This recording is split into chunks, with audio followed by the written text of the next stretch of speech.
Hello दोस्तों, welcome back to stories by Nini. आज की कहानी है अशोक के बचपन की। हेलो दोस्तों, मेरा नाम अशोक है और बचपन में कई बच्चों की तरह मैं भी अपनी नानी के घर पर छुट्टियों में जाया करता था। मेरे नाना नानी गांव के पुराने वाले घर में रहते थे। छुट्टियों में मैं अपनी मम्मी के साथ उस घर में रहने जाया करता था। गाँव वाले उस घर में अक्सर लाइट नहीं होती थी। वो गाँव का एक पुराना घर था जो 2 मंजिला मकान था। नीचे की मंजिल पर मेरे नाना नानी रहते थे क्योंकि वो काफ़ी बूढ़े थे और ऊपर नहीं चढ़ पाते थे। ऊपर की मंजिल पर सिर्फ एक ही कमरा था जो कि एक गेस्ट हाउस की तरह था। वहीं पर मेरी मम्मी और मैं रुका करते थे। मैं उस वक्त सिर्फ 4 साल का था जब ये घटना घटी। उस रात मेरी मम्मी कहानियों की एक किताब मुझे पढ़कर सुना रही थी कि इतने में लाइट चली गई। वहाँ बिल्कुल अंधेरा हो गया।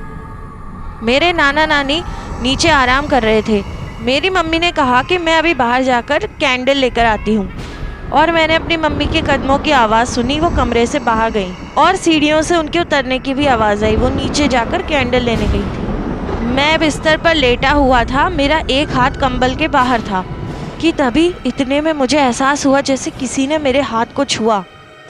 मैंने घबराकर अपना हाथ अंदर की तरफ खींच लिया।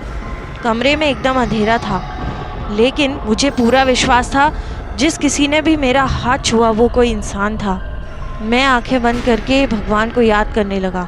इतने में लाइट आ गई। तभी मैंने देखा कि जो स्टोरी बुक मेरे बिस्तर के पास पड़ी थी वो अब बिस्तर के नीचे पड़ी हुई है। ये देखकर मैं बहुत ज़्यादा घबरा गया। मेरे मुंह से आवाज़ नहीं निकली। इतने में मेरी मम्मी ऊपर आ गई और मुझे देखकर मुस्कुराई। चलो अच्छा हुआ लाइट आ गई। अरे ये किताब नीचे किसने रख दी? इतना कहकर उन्होंने किताब उठाई और दोबारा मुझे पढ़कर सुनाने लगी। उसके बाद वो उसी कमरे में सो गई, लेकिन मुझे पूरी रात नींद नहीं आई। उस घर में मेरे मम्मा और नाना नानी के अलावा कोई भी नहीं था। मेरे नाना नानी ऊपर चढ़ने में बिल्कुल असमर्थ थे। मेरी मम्मी उस वक्त नीचे गई हुई थी। तो फिर वो कौन था जो मेरे बिस्तर के नीचे मुझे महसूस हुआ? तो ये थी आज की horror story. Thank you for listening.